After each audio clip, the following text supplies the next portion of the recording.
We got some breaking news where the LA Lakers continue to be busy in free agency, and the latest domino to fall is keeping one of their own.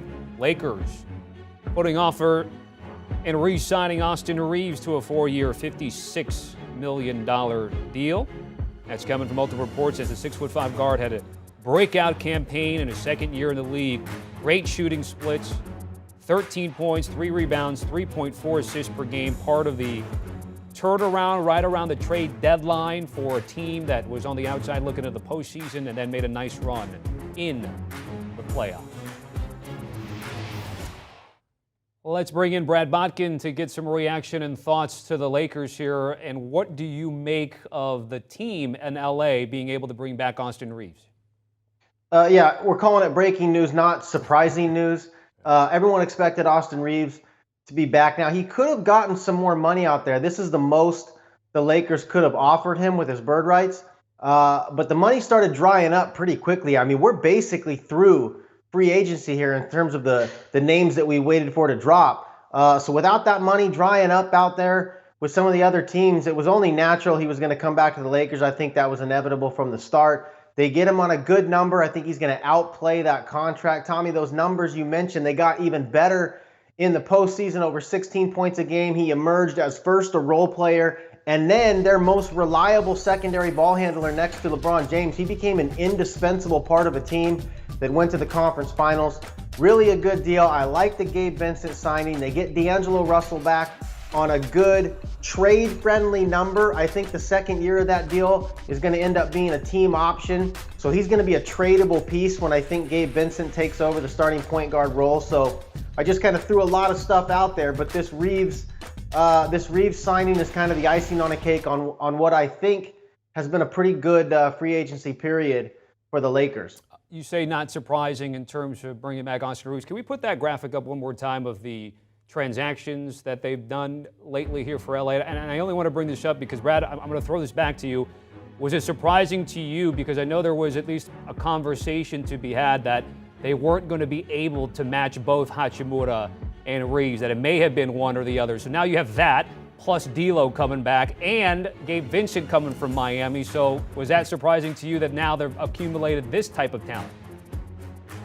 Okay, so it wasn't surprising to me because the way that they weren't going to be able to bring back Hachimura and Russell and Reaves and all those guys is if they wanted to clear space to bring in a big guy. Could have got to 29 to 32-ish million if they would have gotten rid of Jared Vanderbilt. That's the one name that we didn't have on that list, and he's another nice piece. But they didn't go that route. They didn't go for Fred VanVleet or for Kyrie Irving, which I agree with. It would have depleted the depth that really became the propelling factor for them to become a relative contender in the Western Conference. So without going for that big deal to eat up all their cap space, they had the ability to bring these guys back, and I think that became the expectation once they didn't go out and try to get that big fish. Now, some of those deals on the lower end, to get a Taurean Prince, that's a rotation guy in the playoffs. To get a Jackson Hayes, that's super upside on basically a minimum deal.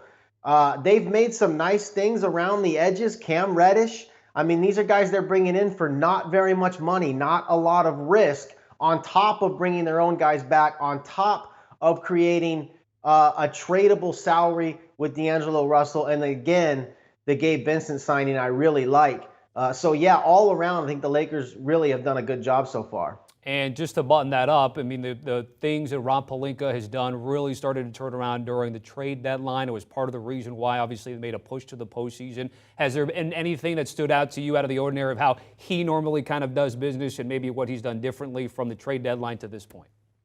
Well, he bit the Russell Westbrook bullet, right, Tommy? And that's where all of this started. They had to get off that deal. They had to move forward with some better depth, better shooting, a more well-constructed team around LeBron James and Anthony Davis. They didn't have enough shooting, and that was such an obvious thing that everybody was wondering, why is Rob Pelinka building a roster that makes no sense around LeBron and Anthony Davis? And then he went and he got rid of Russell Westbrook, cut that bait, and suddenly they bring in D'Angelo Russell, and Austin Reaves emerges, and Rui Hachimura comes out of nowhere. Really, there were people that thought that was not a good deal. He didn't show that kind of upside with the Wizards, but he comes in and fits perfectly. He shoots 49%, I think, from three in the playoffs. He's a guy that can create secondarily. So they made those moves after the Westbrook deal. That got the ball rolling, and they've continued the momentum into this offseason, bringing in another guy in Gabe Vincent,